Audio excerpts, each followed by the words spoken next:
Right.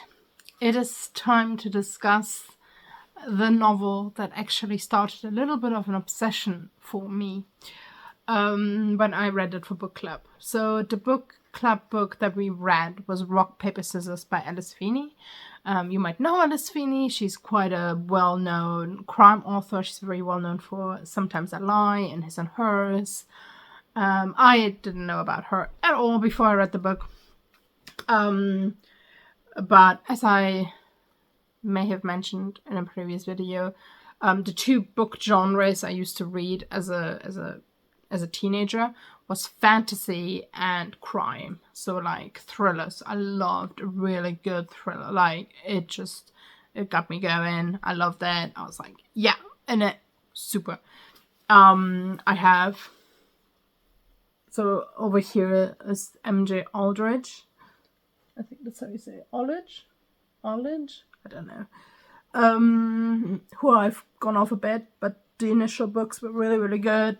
I was like, ooh. So I love a good thriller, right? And Rock, Paper, Scissors was a very, very interesting, like I think it was the perfect book for me to read of Alice Feeney's to start with. It's set sort of in Scotland, in like a very remote area of Scotland, potentially some sort of island.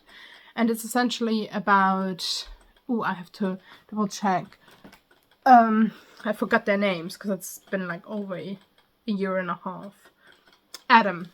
So it's Adam and Amelia.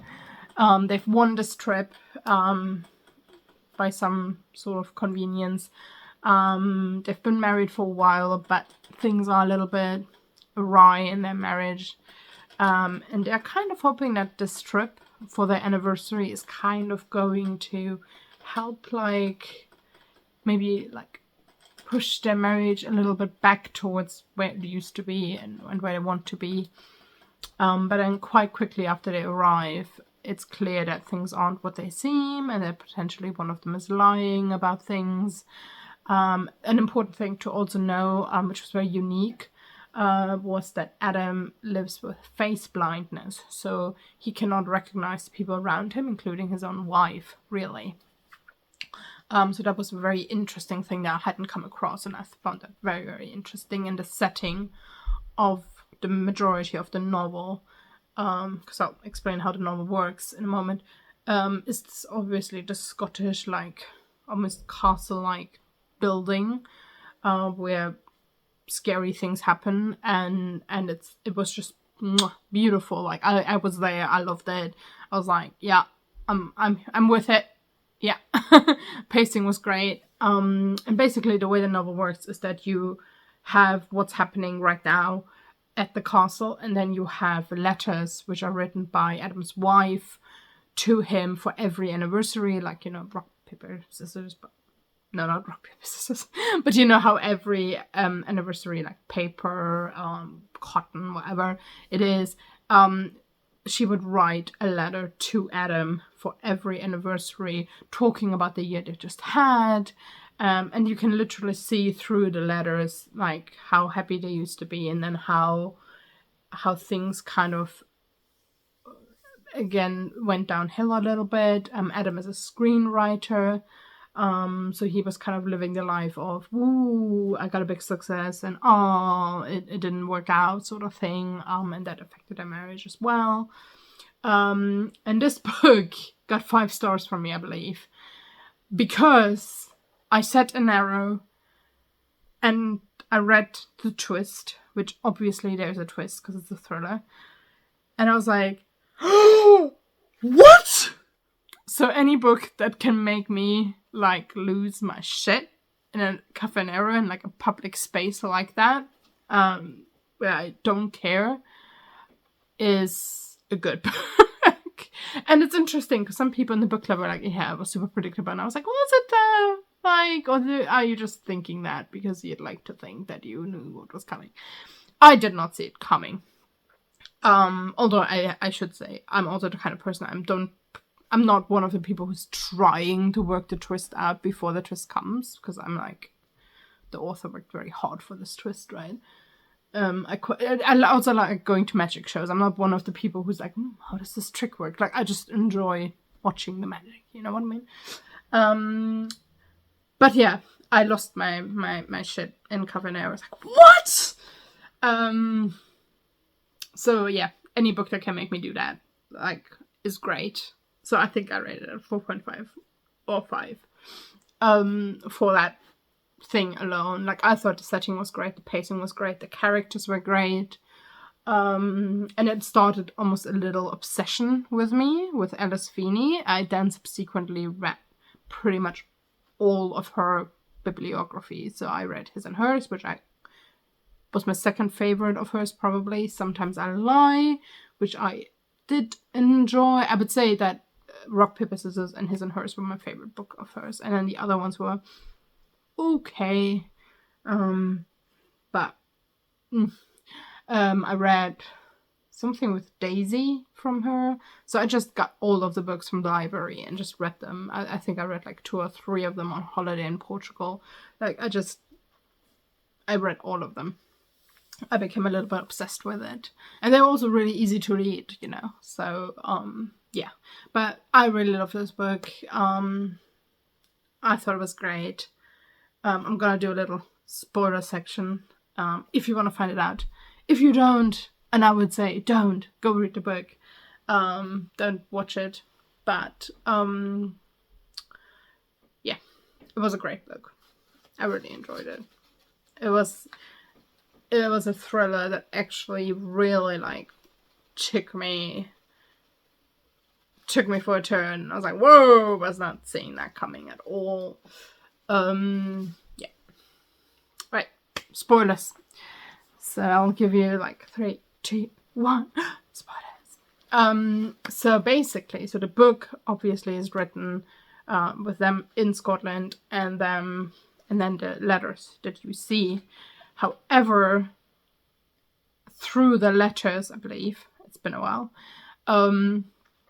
you eventually realize that the person writing the letters is not Amelia, who is with Adam on holiday, and that in fact Amelia is the woman that Adam left his first wife for, which was the big twist for me. I was like, what? Because it also fits so well to where they were in their marriage, right? And the letters geared towards where they were in their marriage, so I did not see it coming at all. So he left his first wife, who was writing him all those letters, and is now with his second wife, Amelia. I remember the ending of the book was a little bit strange. And then basically all these crazy, creepy shenanigans are happening. But then you realize that the person behind it is Adam's first wife, whose name I don't remember, and I cannot find it in any of the reviews because that's obviously the big twist, so nobody mentions it.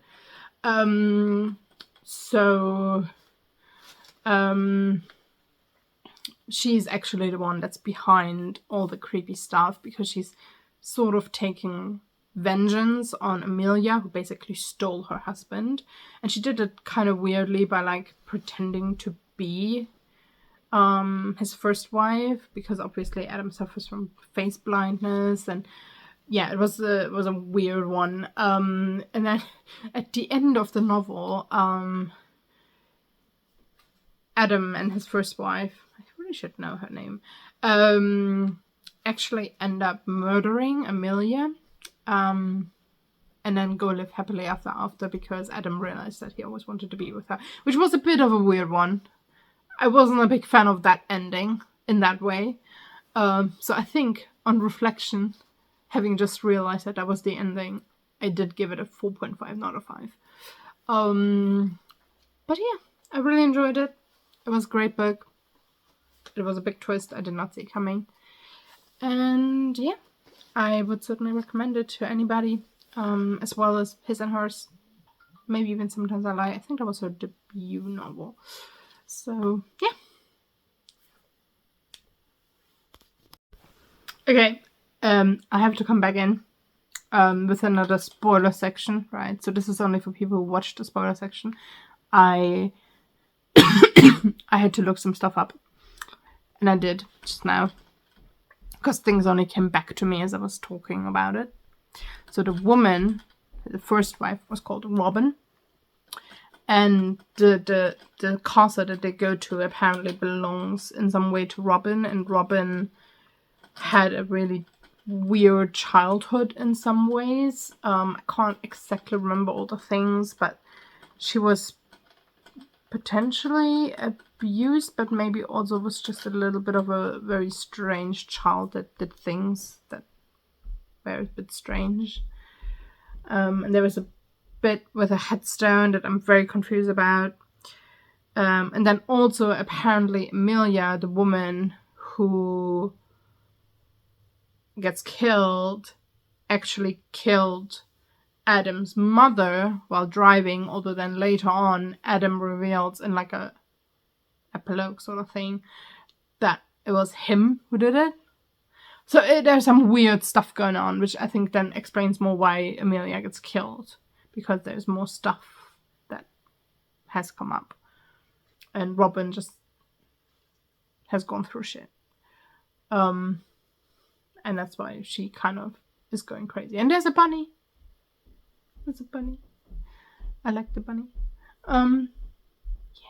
I just had to look her up because that was bugging me.